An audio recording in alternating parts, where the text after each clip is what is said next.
നമ്മൾ അറേ എന്ന് പറഞ്ഞൊരു കൺസെപ്റ്റാണ് നോക്കിക്കൊണ്ടിരിക്കുന്നത്.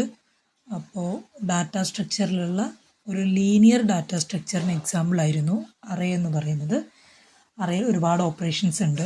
സോർട്ടിംഗ് ഉണ്ട്, സെർച്ചിങ് ഉണ്ട്, ട്രാവേഴ്സൽ ഉണ്ട്, മെർജിങ് ഉണ്ട്, അങ്ങനെ ഒരുപാട് ഓപ്പറേഷൻസ് ഉണ്ട്.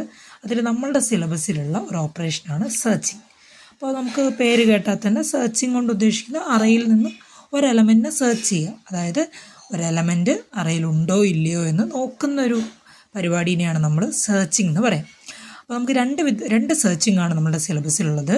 ഒന്ന് ലീനിയർ സെർച്ചും മറ്റൊന്ന് ബൈനറി സെർച്ചും. Linear search already C programming കണ്ടപ്പോൾ നമ്മൾ കണ്ട കൺസെപ്റ്റാണ്, എങ്കിലും അതാണ് ഞാൻ എക്സ്പ്ലെയിൻ ചെയ്യാൻ പോകുന്നത്. അപ്പോൾ ലീനിയർ സെർച്ചിൻ്റെ മറ്റൊരു പേരാണ് സീക്വൻഷ്യൽ സെർച്ച്. സീക്വൻഷ്യൽ. അപ്പോൾ ലീനിയർ സീക്വൻഷ്യൽ എന്നുള്ള പേര് തന്നെ ഉണ്ട്. എന്താണ് അതിൻ്റെ കൺസെപ്റ്റ്? എന്താ സീക്വൻഷ്യൽ എന്ന് പറഞ്ഞാൽ അതിൻ്റെ മീനിങ്? 1 by 1 ആയിട്ട് സീക്വൻഷ്യൽ ഓർഡറിൽ പോവുക, റാൻഡമായിട്ട് പോവാതിരിക്കുക എന്നുള്ളതല്ലേ അതിൻ്റെ ഒരു മീനിങ്. അപ്പോൾ ലീനിയർ സെർച്ചിൻ്റെ മറ്റൊരു പേര് സീക്വൻഷ്യൽ സെർച്ച്. അപ്പോൾ ഞാനൊരു എക്സാമ്പിൾ എന്നുള്ള രീതിയിൽ ഒരു അറേ ഇവിടെ വരച്ചിട്ടുണ്ട്. ആ അറേൻ്റെ സൈസ് 10 ആണല്ലേ വരുന്നത്. 10 ആണ് അറേൻ്റെ സൈസ് വരുന്നത്. 0 to 9 വരെ. 0യിൽ നിന്നാണ് അറേൻ്റെ ഇൻഡെക്സ് സ്റ്റാർട്ട് ചെയ്യുന്നത് നമുക്കറിയാം. അപ്പോൾ സൈസ് എത്രയാണോ അതേ -1 ആയിരിക്കും എൻ്റെ ലാസ്റ്റ് ഇൻഡെക്സ് ഉള്ളത്. ഞാൻ എന്തുണ്ട്, കുറേ അറേ എലമെൻസിനെ ഞാനിവിടെ എഴുതി വെച്ചിട്ടുണ്ട്. ഈ അറേക്ക് ഞാനൊരു പേര് കൊടുക്കുന്നു. അറേക്ക് ഞാൻ കൊടുക്കുന്നൊരു പേരാണ് എന്ത്? എ എന്നുള്ളതാണ് ഞാൻ അറേൻ്റെ പേര് കൊടുത്തിട്ടുള്ളത്. എൻ്റെ കൺസെപ്റ്റ് ഇത്രയേ ഉള്ളൂ. ഇതിലുള്ള ഒരു എലമെൻറ്റ് ഉണ്ടോ എന്നുള്ള കാര്യം ഞാൻ നോക്കണം. അപ്പോൾ ഇതിൽ ബേസിക്കലി 2 കാര്യങ്ങളാണല്ലേ നടക്കുക. ഒന്നിട്ടുണ്ടെങ്കിൽ ഐറ്റം നമുക്ക് കിട്ടും. അപ്പോൾ എന്താണോ എൻ്റെ ഐറ്റം ഫൗണ്ട് എന്നുള്ള ഒരു കാര്യം എനിക്ക് കിട്ടും. അതാണ് ഒന്നാമത്. ഇൻ കേസ് ഐറ്റം ഫൗണ്ട് ആണെങ്കിൽ, ഐറ്റം കിട്ടിയിട്ടുണ്ടെങ്കിൽ ഞാൻ പ്രിൻ്റ് ചെയ്യേണ്ടത് ഇതാണ്: എത്രാമത്തെ ഇൻഡെക്സിലാണ് എനിക്ക് ഐറ്റം കിട്ടിയത് എന്നുള്ളതാണ് പ്രിൻ്റ് ചെയ്യേണ്ടത്. ഫോർ എക്സാമ്പിൾ, എനിക്ക് 3 എന്നുള്ളൊരു ഐറ്റം ഇവിടെ ഉണ്ടോ ഇല്ലയോ എന്നാണ് ഞാൻ നോക്കേണ്ടത്. എങ്ങനെയാണ് ചെക്ക് ചെയ്യുക എന്നുള്ളതിലേക്ക് ഞാൻ വരാം. നമുക്കറിയാം, ഇത് കണ്ടാൽ അറിയാം 3 ഇവിടെ ഉണ്ട് അല്ലേ. അപ്പോൾ 3 ഉണ്ട്, അല്ലെങ്കിൽ 3 സെർച്ച് ചെയ്ത് നമ്മൾ കണ്ടുപിടിച്ച് കഴിഞ്ഞാൽ നമ്മൾ പ്രിൻ്റ് ചെയ്യേണ്ടത് 3ൻ്റെ ഇൻഡെക്സ് എത്രയാണോ അതാണ്. അതായത് 5ാമത്തെ ഇൻഡെക്സിൽ വെച്ച് എനിക്ക് ഐറ്റത്തിനെ കിട്ടി എന്ന് പറഞ്ഞാണ് ഞാൻ എന്ത് ചെയ്യേണ്ടത്? പ്രിൻ്റ് ചെയ്യേണ്ടത്. ഓക്കെ. അപ്പോൾ ഐറ്റം ഫൗണ്ട് ചെയ്ത് കഴിഞ്ഞാൽ ഇൻഡെക്സ് പ്രിൻ്റ് ചെയ്യണം എന്ന് മനസ്സിലായി. ഇനി ഇൻ കേസ് ഐറ്റം ഇല്ലാതിരിക്കാലോ, എനിക്കിപ്പോൾ ഒരു 100 എന്ന് പറഞ്ഞൊരു ഐറ്റം ഉണ്ടോ എന്നാണ് നോക്കേണ്ടത്. നമുക്ക് ഒറ്റ നോട്ടത്തിൽ നോക്കിയാൽ മനസ്സിലാവും ഇതിലെന്തില്ല, 100 ഇല്ല. അപ്പോൾ നമ്മൾ എന്താ പ്രിൻ്റ് ചെയ്യേണ്ടത്? ഐറ്റം നോട്ട് ഫൗണ്ട് എന്ന് പ്രിൻ്റ് ചെയ്യണം. അപ്പോൾ ഐറ്റം നോട്ട് ഫൗണ്ട് എന്നുള്ളത് പ്രിൻ്റ് ചെയ്യണം. ഈ 2 കൺസെപ്റ്റുകളാണ് ഇതിൽ വരിക. ഒന്നിക്ക് ഐറ്റം ഫൗണ്ട് ചെയ്യും, ഐറ്റം കണ്ടുപിടിച്ചാൽ നമ്മൾ ഇൻഡെക്സ് പ്രിൻ്റ് ചെയ്യണം, ഇല്ലെങ്കിൽ ഐറ്റം നോട്ട് ഫൗണ്ട് എന്നുള്ളത് പ്രിൻ്റ് ചെയ്യണം. ഇനി എങ്ങനെയാണിത് പ്രിൻ്റ് ചെയ്ത് നോക്കുന്നത്? ഞാനിപ്പോൾ ഒരു സിമ്പിളായിട്ടൊരു എക്സാമ്പിൾ പറയാം. എനിക്ക് നിങ്ങളുടെ പേരുകളൊന്നും അറിയില്ല, പക്ഷേ എനിക്ക് മുഖങ്ങൾ അറിയാം. അതായത് നിങ്ങളുടെ ഫേസ് കണ്ടു കഴിഞ്ഞാൽ എനിക്ക് ഇന്നൊരു കുട്ടീനെ ഒരു ക്ലാസ്സിൽ നിന്ന് വിളിക്കണം, പക്ഷേ ആ കുട്ടീൻ്റെ പേര് എനിക്കറിയില്ല, പക്ഷേ എനിക്ക് ആ കുട്ടീൻ്റെ ഫേസ് കണ്ടാൽ അറിയാം. അപ്പോൾ അതിനു വേണ്ടി ഞാൻ ചെയ്യുന്നൊരു മെത്തേഡാണ്. അതായത് ലീനിയർ സെർച്ച് മനസ്സിലാക്കാൻ വേണ്ടി മാത്രം പറയുകയാണേ, അതല്ലാതെ ഉള്ളൊരു സിറ്റുവേഷനിലേക്ക് അതിനെടുക്കരുത്. അതായത് ഈ ഒരു ഇങ്ങനെ ഒരു 3 ബെഞ്ചിലാണ്, നമ്മുടെ ക്ലാസ് തന്നെയാണെന്ന് വിചാരിക്കും. 3 ബെഞ്ചിലാണ് ഇങ്ങനെ നിൽക്കുന്നത്. അപ്പോൾ ഇതാണ് കുട്ടികൾ. ഫസ്റ്റ് ബെഞ്ചിൽ ആണുള്ളതെന്ന് വിചാരിക്കുക. അപ്പോൾ ഞാൻ ചെയ്യുക എങ്ങനെയാണ്? 1ാമത്തെ ബെഞ്ചിലേക്ക് പോയി ആദ്യം ഇരിക്കുന്ന കുട്ടീൻ്റെ ഫേസ് ചെയ്യാൻ നോക്കി, ഇതാണോ നോക്കി. ഇതല്ലെങ്കിൽ തൊട്ടടുത്ത കുട്ടീൻ്റെ ഫേസ് ചെയ്യാൻ നോക്കി, ഇതല്ലെങ്കിൽ തൊട്ടടുത്ത കുട്ടീൻ്റെ ഫേസ്, ഇതല്ലെങ്കിൽ തൊട്ടടുത്ത കുട്ടീൻ്റെ ഫേസ്. എൻ്റെ 4 എണ്ണം നോക്കി കഴിഞ്ഞിട്ട് ഞാൻ വിചാരിച്ച കുട്ടി ഇവിടെ ഇല്ല, എനിക്ക് എന്ത് പറയാം? ഈ ബെഞ്ചിൽ ഞാൻ വിചാരിച്ച കുട്ടിയില്ല എന്നെനിക്ക് പറയാം. ഇനി ഈ 3ാമത്തെ കുട്ടിയായിരുന്നെങ്കിൽ എനിക്ക് എന്ത് പറയാം? ഫസ്റ്റ് ബെഞ്ചിലെ 3rd പൊസിഷനിലാണ് ഞാൻ വിചാരിച്ച കുട്ടിയുള്ളത് എന്നെനിക്ക് പറയാം. അതിൻ്റെ സിമിലിയർ കൺസെപ്റ്റ് തന്നെയാണ് ഇവിടെയും വരുന്നത്. അപ്പോൾ എങ്ങനെയായിരിക്കും നോക്കുക? ആദ്യം 0th ഇൻഡെക്സിലേക്കായിരിക്കും പോയിട്ട് നോക്കുക, അവിടെ ഉണ്ടോ എന്ന് നോക്കും. അവിടെ ഇല്ലെങ്കിൽ ഫസ്റ്റ് ഇൻഡെക്സിലേക്ക് പോവും, അവിടെ ഇല്ലെങ്കിൽ സെക്കൻഡ് ഇൻഡെക്സിലേക്ക് പോവും, അവിടെ ഇല്ലെങ്കിൽ 3rd. ആ രീതിയിൽ എന്ത് ചെയ്യും? ജസ്റ്റ് ഇങ്ങനെ പോയിക്കൊണ്ടേയിരിക്കും. അങ്ങനെ നമ്മൾ ചെക്ക് ചെയ്തുകൊണ്ടിരിക്കുമ്പോൾ ഏത് ഇൻഡെക്സിലാണോ കാണുന്നത് അവിടെ വെച്ചിട്ട് എനിക്ക് സ്റ്റോപ്പ് ചെയ്യാം. ഇനി ഞാൻ ഏറ്റവും ലാസ്റ്റ് ഇൻഡെക്സിൽ വരെ പോയിട്ടും കണ്ടില്ല എങ്കിൽ എനിക്ക് എന്ത് പറയാം? ഐറ്റം നോട്ട് ഫൗണ്ട് എന്ന് പറയാം. ഇതാണ് എൻ്റെ ലീനിയർ സെർച്ചിൻ്റെ കൺസെപ്റ്റ്. ഇനി കഴിഞ്ഞ വർഷത്തെയൊക്കെ 3rd ഇയർ ഡിഗ്രിക്കാരെ സിലബസ് വെച്ച് നോക്കുമ്പോൾ നിങ്ങൾക്ക് വളരെ കുറച്ച് മാത്രമേ പ്രോഗ്രാംസ് ഉള്ളൂ. അപ്പോൾ നമ്മളുടെ സിലബസിൽ പറഞ്ഞിട്ടുള്ളൊരു പ്രോഗ്രാം, അല്ലെങ്കിൽ നമ്മളുടെ ലാബിൽ ചെയ്യാനുള്ളൊരു പ്രോഗ്രാമാണ് എന്ത്? ലീനിയർ സെർച്ചിൻ്റെ പ്രോഗ്രാം. കഴിഞ്ഞ വർഷത്തെ പോലെ ആവശ്യമുള്ളതും ഇല്ലാത്തതുമായിട്ടുള്ള പ്രോഗ്രാം വെച്ച് ബുദ്ധിമുട്ടിക്കില്ല. ഈ പ്രോഗ്രാം നമുക്കുണ്ട്, അതുകൊണ്ട് മാത്രം ഞാനിത് എക്സ്പ്ലെയിൻ ചെയ്യാൻ പോവാം. അപ്പോൾ ഞാൻ ഈ കോഡ് ഇവിടെ എഴുതിയിട്ടുണ്ട്. അപ്പം ഞാൻ ചെയ്തത്, hash include stdio.h standard input output dot header file. ഇത് യൂസ് ചെയ്യുന്നത് ഏതെങ്കിലും ഒരു input output function print scanf പോലെയുള്ള ഇൻപുട്ട് ഔട്ട്പുട്ട് ഫംഗ്ഷന് വേണ്ടിയിട്ടാണ് ഇത് യൂസ് ചെയ്യുന്നത്. conio.h consolidated input output dot header file. CLR SSCR പോലെ സ്ക്രീൻ ക്ലിയർ ചെയ്യാനോ getch പോലെ സ്ക്രീൻ കുറച്ച് ടൈം വിസിബിൾ ആക്കാനോ വേണ്ടിയിട്ട് യൂസ് ചെയ്യുന്ന ഒരു ഹെഡർ ഫയലാണ് conio.h. ദെൻ മെയിൻ ഫംഗ്ഷൻ ഞാൻ കുറേ ഡിക്ലറേഷൻ എഴുതിയിട്ടുണ്ട്. ആ ഡിക്ലറേഷൻ ഒന്ന് ഐ നമുക്കറിയാം, നമുക്ക് അറേ യൂസ് ചെയ്യുന്ന സമയത്ത് നമുക്ക് ലൂപ്പിൻ്റെ ഹെൽപ്പ് ഇല്ലാണ്ട് അറേയിലേക്ക് നമുക്ക് എലമെൻസിനെ കൊണ്ടുപോയി സ്റ്റോർ ചെയ്യാനോ ആക്സസ് ചെയ്യാനോ ഒന്നും പറ്റില്ല. അതുകൊണ്ട് ഞാനിവിടെ ഐ എന്ന് എഴുതിയിട്ടുണ്ട്. നമ്മൾ 1 ഡയമെൻഷൻ അറേൻ്റെ കൺസെപ്റ്റാണ് പറയുന്നത്. വേണമെങ്കിൽ 2 ഡയമെൻഷൻ അറേയിൽ ലീനിയർ സെർച്ച് പോസിബിൾ ആണ്, പക്ഷേ നമ്മുടെ സിലബസിൽ അത് പറയാത്തതുകൊണ്ട് അതിലേക്ക് ഞാൻ പോകുന്നില്ല. ആർക്കെങ്കിലും ഇൻട്രസ്റ്റ് ഉണ്ടെങ്കിൽ നോക്കിയാൽ മതി. 2 ഡയമെൻഷൻ അറേ എന്ന് പറയുമ്പോൾ ആ കൂടെ വരുന്നൊരു വ്യത്യാസം എന്ന് പറഞ്ഞു കഴിഞ്ഞാൽ സിംഗിൾ ലൂപ്പിന് പകരം 2 ലൂപ്പ് വരും. നമ്മുടെ സിലബസിലില്ല, താല്പര്യമുള്ളവർ മാത്രം നോക്കുക.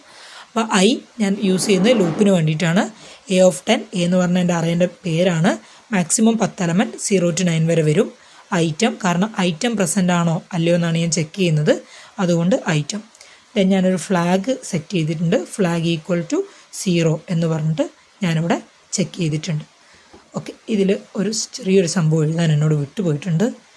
ഞാൻ ഐറ്റം വാങ്ങിച്ചിട്ടില്ല, അതുകൂടെ ഞാനിവിടെ എഴുതുകയാണേ. ഈ CLR SSCR കഴിഞ്ഞിട്ടും ഇതിൻ്റെ മുകളിലുമായിട്ടാണ് വരുന്നത്. ഞാനിവിടെ എഴുതുകയാണ് printf എൻ്റർ ദി ഐറ്റം. അത് സ്കാൻ ചെയ്തെടുക്കുന്നു, വിട്ടുപോയതാ കേട്ടോ.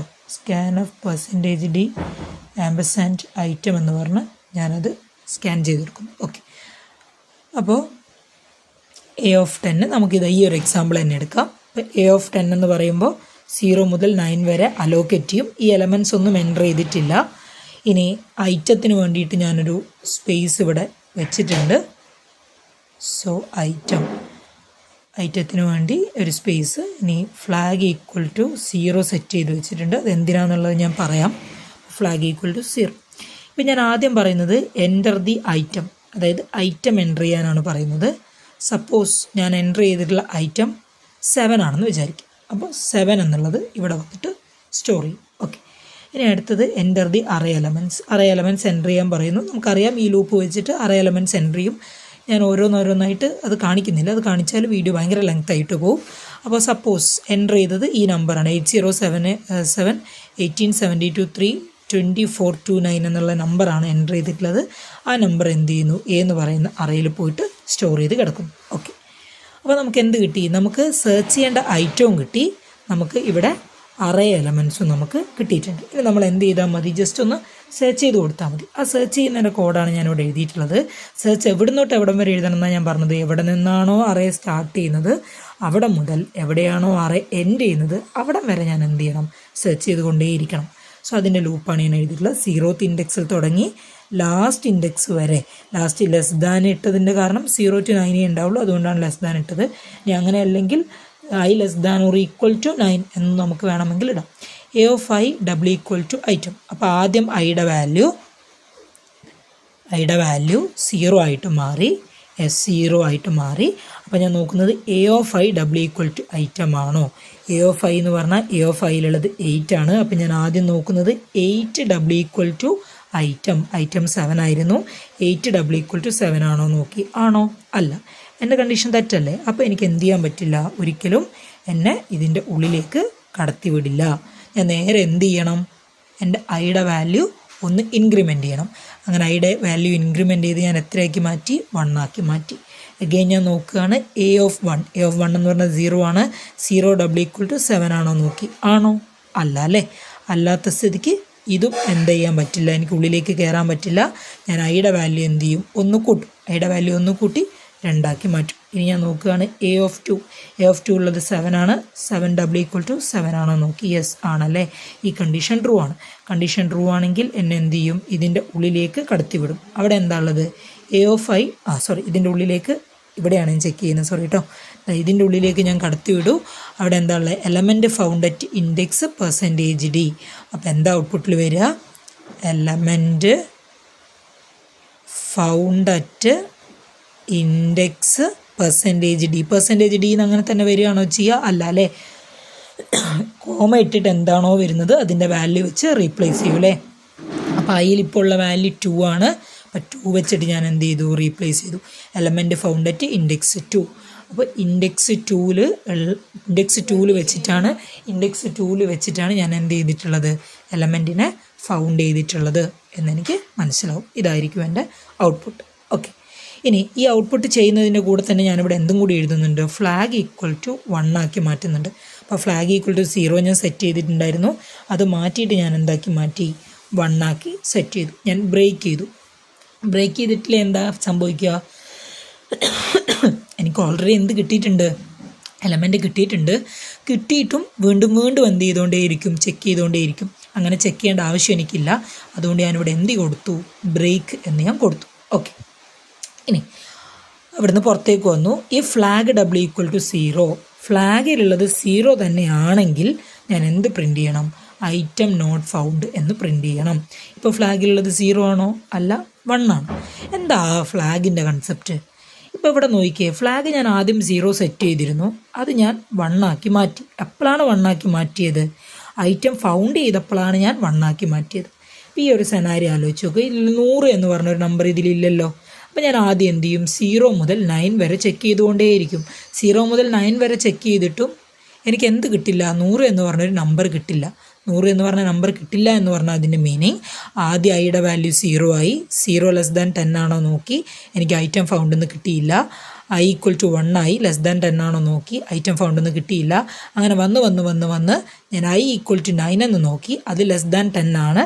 എന്നിട്ട് ചെക്ക് ചെയ്തപ്പോഴും എനിക്ക് ഐറ്റം നോട്ട് ഫൗണ്ട് എന്ന് കിട്ടി. അപ്പോൾ അഗെയിൻ ഐ ഈക്വൽ ടു 10 ആയി മാറും. 10 ലെസ് ദാൻ 10 എന്നുള്ള കണ്ടീഷൻ എന്തായിട്ട് പോവും, റിജക്റ്റ് ആയിട്ട് പോവും. അപ്പം ഞാൻ നേരെ എന്ത് ചെയ്യും, താഴെ വരും. അപ്പോൾ ഐറ്റം ഫൗണ്ട് ചെയ്യാത്തിടത്തോളം കാലം ഫ്ലാഗിൻ്റെ വാല്യൂ ഒരിക്കലും 1 ആക്കാൻ പറ്റില്ല, 0 തന്നെ ആയിരിക്കും അത് നിൽക്കുന്നുണ്ടാവുക. അങ്ങനെ നിൽക്കുന്ന സമയത്ത് എനിക്ക് എന്ത് പ്രിൻ്റ് ചെയ്യാൻ പറ്റും, ഐറ്റം നോട്ട് ഫൗണ്ട് എന്ന് പ്രിൻ്റ് ചെയ്യാൻ പറ്റും. അതിന് വേണ്ടിയിട്ടാണ് നമ്മൾ എന്ത് യൂസ് ചെയ്യുന്നത്, ഈ ഒരു ഫ്ലാഗ് വാല്യൂ യൂസ് ചെയ്യുന്നത്. നമ്മളെ സംബന്ധിച്ചിടത്തോളം അത്രയും ഡെപ്തിലേക്കൊന്നും ഫ്ലാഗിൻ്റെ വാല്യൂ എന്തുകൊണ്ട് ഇങ്ങനെ എന്നൊന്നും എക്സാമിന് ചോദ്യം ചോദിക്കില്ല. ഒരു തിയറി എക്സാമിന് ലീനിയർ സെർച്ചിൻ്റെ പ്രോഗ്രാം ചോദിക്കുമോ എന്ന് ചോദിച്ചു കഴിഞ്ഞാൽ എനിക്കറിയില്ല. തിയറീൻ്റെ സിലബസിൻ്റെ അകത്ത് പ്രോഗ്രാം നീഡഡ് എന്ന് പറഞ്ഞ് ഒന്നും കൊടുത്തിട്ടില്ല. ലീനിയർ സെർച്ചിൻ്റെ കൺസെപ്റ്റ് മതിയാവും. പക്ഷേ നമ്മളുടെ ലാബിൽ നമുക്ക് എന്ത് ചെയ്യാനുണ്ട്, ലീനിയർ സെർച്ചിൻ്റെ പ്രോഗ്രാം ചെയ്യാനുണ്ട്. അതുകൊണ്ട് മേ ബി ചോദിക്കാം എന്നുള്ളതേ ഉള്ളൂ. അതല്ലാത്ത പക്ഷം ലീനിയർ സെർച്ചിൻ്റെ കൺസെപ്റ്റ് പഠിച്ചു വെക്കുക. പ്രോഗ്രാം എളുപ്പമാണ്, പ്രോഗ്രാം നോക്കി വെക്കുക. ചിലപ്പോൾ നമ്മളുടെ തിയറി എക്സാമിന് ചോദിക്കാം, വളരെ എളുപ്പമാണ്. ആകെ 6-7 പ്രോഗ്രാംസേ നമുക്ക് ലാബിലും ചെയ്യാനുള്ളൂ. അത് നമ്മൾ നോക്കും. ഓക്കെ, അപ്പോൾ ഇതാണ് സെർച്ച്, അതിലെ ലീനിയർ സെർച്ചിൻ്റെ കൺസെപ്റ്റ്.